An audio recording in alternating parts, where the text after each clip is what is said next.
November 20th, 2018. I can hear his signature TV-ready voice from the other end of the hallway. Hello, hello, come on in, QVC's David Venable declares as I enter the dining room at QVC headquarters in Chester, Pennsylvania. His tall stature, even grander than what you see on TV, matches his larger-than-life personality. Advertisement. Continue reading below. Within 30 seconds he shakes my hand, double-checks that I have a drink to sip on, and encourages me to tuck into some pickle dip, one of the recipes from his new cookbook, Comfort Food Shortcuts.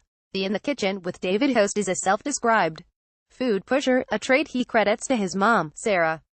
Indeed, he's turned his food pushing strategy into a multi-million-dollar business at QVC, and he's pushed culinary icons like Rachel Ray and Ina Garten into millions of viewers' homes across the country. It doesn't take long for David to start telling me all about his love affair with food. In fact, I'm just 2 bites into my mozzarella and tomato flatbread, another one of his creations, when he brings up how he fell in love with food in the first place. I was raised by a single mom, so she was raising 3 kids alone, and I like to say that she was doing supermarket shortcuts before they were cool because she had to, he explains. She taught all of us to cook when we were little because she needed help in the kitchen. I was the one who kept making my way back into the kitchen. Advertisement. Continue reading below. His North Carolina upbringing is at his core, and every question circles back to his roots. It's hard for the host to go a day without mentioning his mom and her famed pot roast, or his grandmother and her chicken and dumplings. Every time I taste something close to the way she made it, suddenly I'm 10 years old again, tugging on her apron in her kitchen in Charlotte, North Carolina. This feeling, the excitement, the community, the nostalgia, is what David aims to bring into our homes every week with his show, In the Kitchen with David.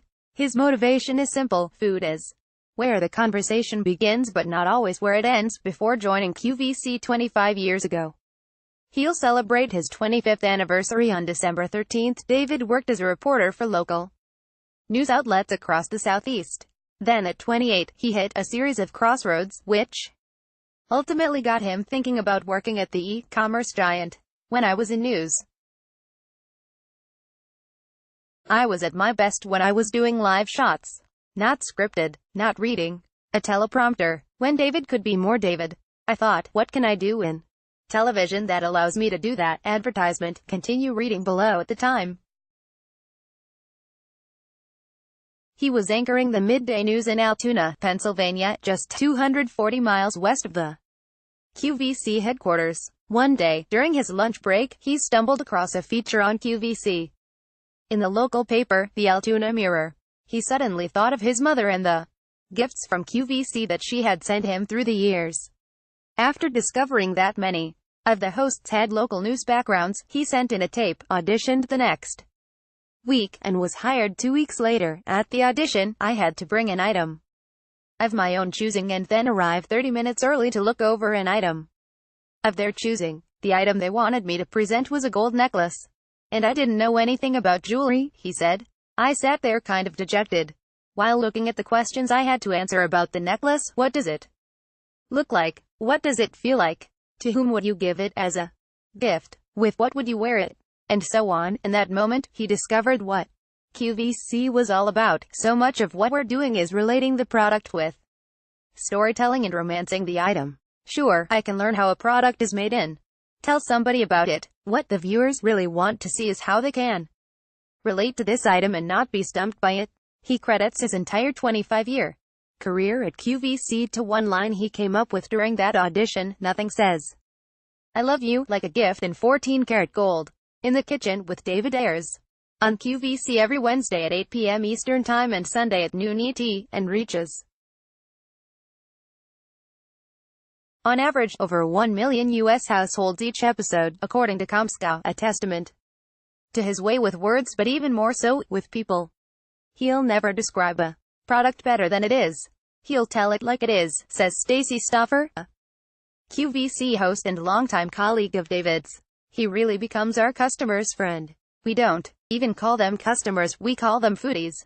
I can't imagine a team at a department store having the kind of connection that we have with our customers, but we've got it and it's just wonderful. Advertisement. Continue reading below. That foodie friendship is what sets David apart. He's appointment television in this day and age where appointment television doesn't exist anymore. They might not buy anything on the show, but they'll watch him as if he was a comedy on a national network. Stacey beams.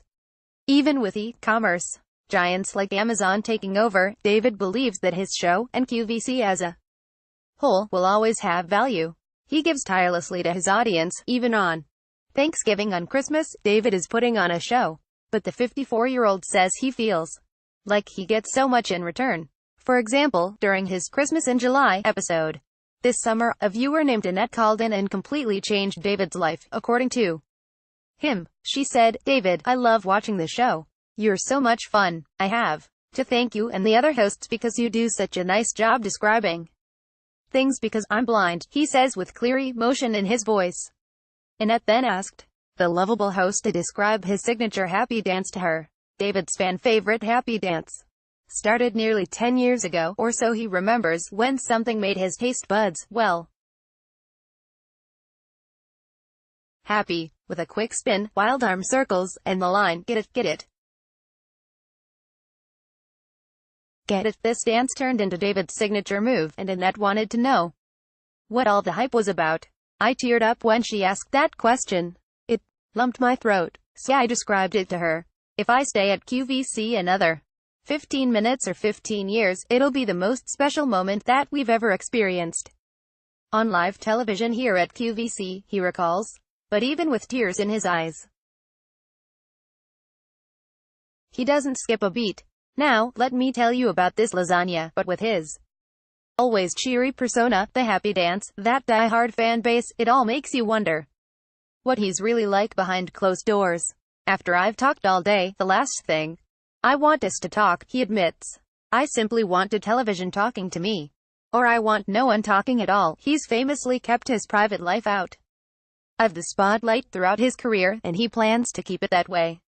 "My life and my work is very public, so it's nice to have time that's just completely off the grid. I love what I do, but it's necessary to have downtime." 2. Pre-order comfort food shortcuts on QVC. Advertisement. Continue reading below. Right now, David doesn't have much downtime, but he's thrilled about it. His third cookbook, Comfort Food Shortcuts and In the Kitchen with David cookbook, hits shelves on December 4th. As of November 19th, the cookbook has racked up 165,300 pre-orders, which is massive compared to the total sales of his first two cookbooks, which sold 276,058 and 207,511 books, respectively, as of October 2018. His latest release is packed with easy-to-follow recipes and supermarket shortcuts, like roasted and glazed butternut squash and Sprite sweetened peach enchiladas, a recipe that David borrowed from Jerry, a member of his mom's close-knit circle of friends, aptly named the Golden Girls. Plus, of course, he has his show, which requires an enormous amount of prep work. Right before he goes on, David always meets with each vendor being showcased on his 4-hour broadcast to go over product details and last-minute changes, everything from the dimensions of a casserole dish to the ingredients in a loaf of bread. On the day I visited the set, there are people running food in and out of the kitchen, a casual visit from Martha Stewart, and just about every cooking gadget you could imagine. It's a well-oiled machine, yet somehow, there's still time for David to be David. "So, David, we're thinking of having some of these beautiful apple fritters on this baking sheet," someone from production pipes up. No, go for French fries. Everyone loves French fries," he says with a smile.